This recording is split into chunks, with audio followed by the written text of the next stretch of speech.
Padre José María Verlaine, hay quien dice de usted que anda mariposeando por los diversos campos de conocimiento del hombre.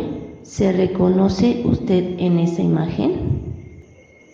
El que mariposea nunca es adulador, pero cuando yo repaso el curso de mi vida, me veo obligado a admitir que he recorrido caminos muy diversos, por los que no he vacilado en embarcarme de manera radical. Por una parte, esa actitud se debe sin duda alguna a mi temperamento, pero creo que también ha tenido algo que ver en ello el contexto cultural tan convulsionado en el que he llevado a cabo mi búsqueda. La década de los 60 fue una época de grandes cuestionamientos en todos los ámbitos que hacían que resurgiese el problema, siempre angustiante del sentido y sobre todo cuando las respuestas tradicionales entraban en crisis. ¿Qué es lo que puedo saber? ¿Para hacer qué? ¿Con vistas a qué? Estas tres preguntas que más tarde volveré a encontrar en Emmanuel Kant formuladas filosóficamente, embargaban mi pensamiento. Pero en aquella época lo que me movía en mis búsquedas era mucho más la inquietud existencial que la curiosidad intelectual. Necesitaba comprender quién era yo y qué derecho tenía a esperar de esta vida que habían puesto en mis manos y qué esperaba ella de mí. Reconozco que en esa búsqueda apasionada no siempre he tenido el discernimiento suficiente para evitar las trampas y los extravíos. Pienso, sobre todo, en mi paso por el esoterismo, ocultismo. Por eso, mi testimonio quisiera ser ante todo un canto de acción de gracias a la larga paciencia y a la misericordia de mi Dios. Al lado de este buscador de sentido no siempre muy lúcido, cuyo itinerario vamos a seguir. Hay que saber descubrir la presencia oculta del buen pastor que sigue velando por sus ovejas, sobre todo cuando éstas se descarnan. Antes de hablar detalladamente de todo eso, empecemos, si le parece, por echar un rápido vistazo y antes que nada, precisemos sus orígenes. Usted nació en Bélgica, ¿es verdad? Exacto, y más concretamente en Flandes, pero en una ciudad situada en la frontera lingüística, lo cual me permite ser perfectamente bilingüe. Fue en pleno verano de 1947. ¿No empezó demasiado pronto la carrera? Se debió a las circunstancias y a la elección de mis padres. Ello me permitió entrar en la Universidad de Cannes a los 16 años y obtener el diploma en ciencias a los 20. Me concedieron una beca, gracias a la cual pude preparar una tesis de química analítica en el laboratorio de química nuclear de esa universidad. Durante ese periodo de investigación científica, entré en el contacto con la nueva era. La nueva era, se oye hablar mucho de ella. ¿Qué significa exactamente ese movimiento? Es bastante difícil de definir, pues la nueva era afecta a casi todos los ámbitos de la cultura.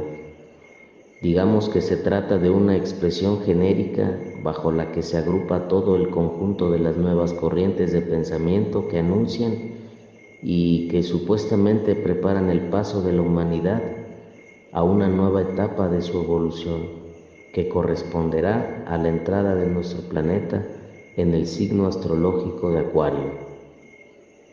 ¿Y cómo se hace uno adepto de la nueva era?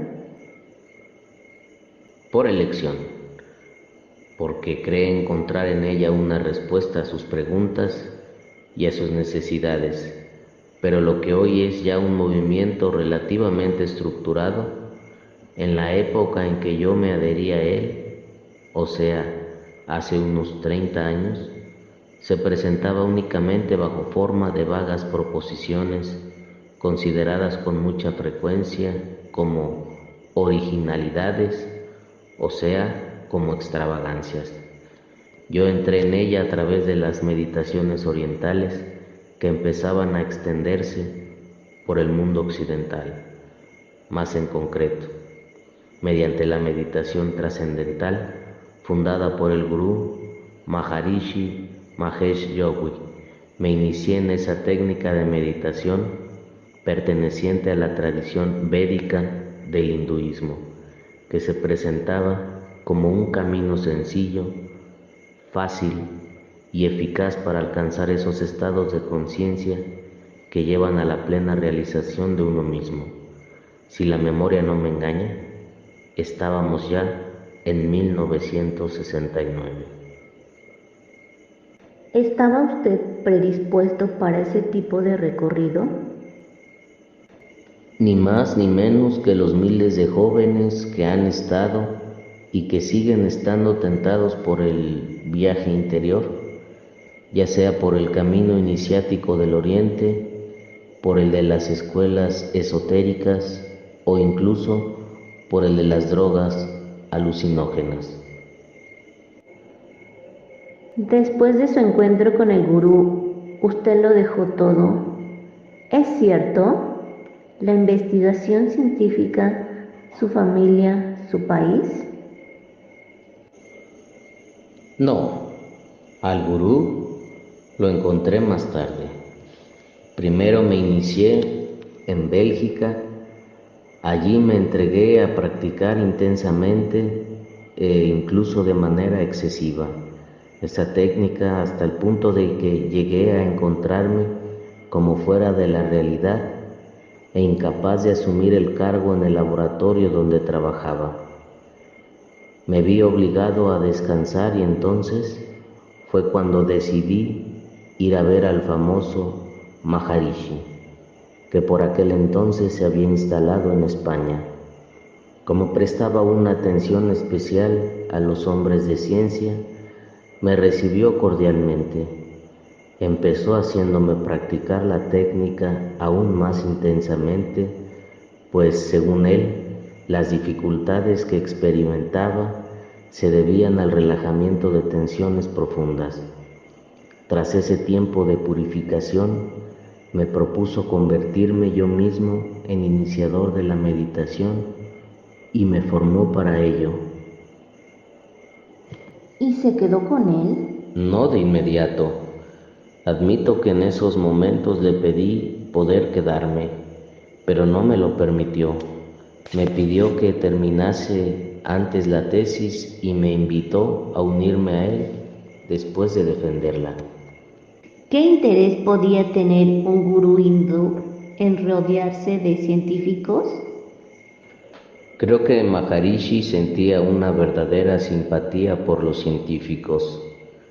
Según la tradición oral, él mismo habría sido profesor de matemáticas en la Universidad de Allahabad antes de llevar vida de ermitaño en una cueva de Uttarkashi, el Valle de los Santos de los Himalayas.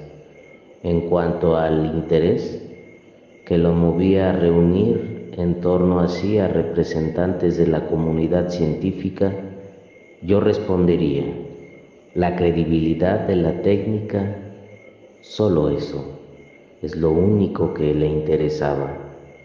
Éramos los garantes de la seriedad, éramos científicos y pues si unos científicos se interesaban por su propuesta, ésta no podía por menos de ser fundada. Esa era la razón. Él le anima a volver a la universidad. ¿Cómo tiene lugar esa vuelta? No sin problemas, pues mi decisión estaba ya tomada. Quería llegar hasta el final en la aventura espiritual que acababa de emprender, en busca de esa experiencia de iluminación que ya había podido entrever. No obstante, conseguí terminar mis trabajos y por las noches enseñaba a meditar y en 1971 defendí la tesis.